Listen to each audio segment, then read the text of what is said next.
Black rock ایک ایسی company ہے جو گوتم اڈانی، ٹاٹا اور امبانی کی عالی شان امپائرز کو دن میں خرید کر رات میں بیچ سکتی ہے۔ اس کمپنی کا کل اثاثہ 9.3 ٹریلین ہے، اور یہ اتنا بڑا فگر ہے کہ اگر ایک انسان 1 ٹریلین کو 1 سے گننا شروع کرے تو اس کو صرف 1 ٹریلین گنتے گنتے 32,000 سال لگ جائیں گے۔ ایک طرف یہ بھی کہا جاتا ہے کہ بلیک راک کمپنی کا حکومتیں بنانے اور گرانے میں بہت اہم کردار ہے۔ آخر یہ کمپنی اتنی طاقتور کیسے ہوئی؟ آئیے جانتے ہیں۔ لیری فنک جو بلیک راک کمپنی کے مالک ہیں، جو کہ پولیٹیکل سائنس کے اسٹوڈنٹ تھے، لیکن وہ اسٹاک مارکیٹ کی دنیا میں آ گئے، اور یہاں سے شروع ہوا لیری فنک کا اصلی سفر۔ لیری فنک نے اپنا سفر بوسٹن فرسٹ نامی کمپنی سے شروع کیا۔ یہاں لیری فنک وقت کے ساتھ ساتھ کمپنی کے ایم ڈی بن گئے۔ ایم ڈی بنتے ہی لیری فنک نے بوسٹن فرسٹ کمپنی کو $1 بلین کا منافع پہنچایا، جس سے کمپنی میں ان کی شان و شوکت میں مزید اضافہ ہوا۔ لیکن پھر کمپنی کے پروجیکٹ پر کام کرتے وقت لیری فنک کی وجہ سے کمپنی کو $9 بلین کا نقصان ہوا، جس کی وجہ سے ان کو کمپنی چھوڑنا پڑی۔ اس کے بعد لیری فنک نے ایک دوسری کمپنی کے ساتھ مل کر کام کرنا شروع کیا، جس کا نام تھا بلیک سٹون۔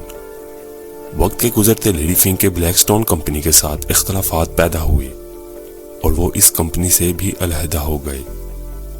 سال تھا 1994، اور اب تک لیری فنک اچھی خاصی رقم بنا چکے تھے، جس رقم سے لیری فنک نے بنائی اپنی ایک کمپنی جس کا نام رکھا black rock. Black rock company نے اپنے شروع کے 5 سال میں ہی $165 بلین بنا ڈالے، اور آہستہ آہستہ اپنی جڑیں پوری دنیا میں مضبوط کر لیں۔ یہاں تک کہ 2008 میں لیہمن کرائسس ہو یا 2020 کا کرونا لاک ڈاؤن، جب پوری دنیا پیک اپ تھی، تب بھی یہ کمپنی پروفٹ ہی شو کر رہی تھی۔ بلیک راک کمپنی دراصل ایک انویسٹمنٹ کمپنی ہے، اور ہر اس کمپنی میں انویسٹ کرتی ہے یا تو جو بڑھ رہی ہو یا بڑھ چکی ہو۔ بلیک راک کمپنی نے دنیا کے تمام ممالک میں انویسٹ کر کے اپنی موجودگی بنائی ہوئی ہے۔ دنیا کے تمام بڑے ممالک کی بڑی کمپنیوں میں بلیک راک کمپنی کا سٹیک ہے۔ ہر بڑے ممالک کے سرکولر فنڈز کو بھی بلیک راک کمپنی ہی دیکھ رہی ہے، اور تمام بڑے ممالک کے پینشن فنڈز اور انشورنس فنڈز کو بھی ایک بلیک راک ہی دیکھ رہی ہے۔ اگر کسی ملک میں مالیاتی بحران چل رہا ہو تو یہ کمپنی اس ملک کو بحران سے نکلنے کے لیے بھی پیسے دیتی ہے۔ بلیک راک کمپنی کے شیئرز کو بڑی کمپنیوں میں دیکھنا ہے تو فورڈ 7.25%، ایپل 6.5%، فیس بک اور جے پی مورگن بھی 6.5%، اور اسی طرح دنیا کی تمام بڑی بڑی کمپنیز میں بلیک راک کمپنی اپنا اثر رکھتی ہے۔ یہاں تک کہ ٹوتھ پیسٹ، شیمپو، صابن اور جو چیزیں جو روزمرہ کی زندگی میں استعمال ہوں، یہاں تک کہ سینما ہال کی اسکرین، فلائٹ بکنگ والی ویب سائٹ، یا بحری جہاز میں ڈلنے والا تیل، یا پھر جہاز پہ لگنے والا steel, hotels, malls, garments, hospitals, food, entertainment, سب میں اس کمپنی کی انویسٹمنٹ ہے۔ جو بڑی بڑی کمپنیاں جن کو آپ آج اپنی آنکھوں سے دیکھ سکتے ہیں، ان سب میں بلیک راک کمپنی کے شیئرز ہیں۔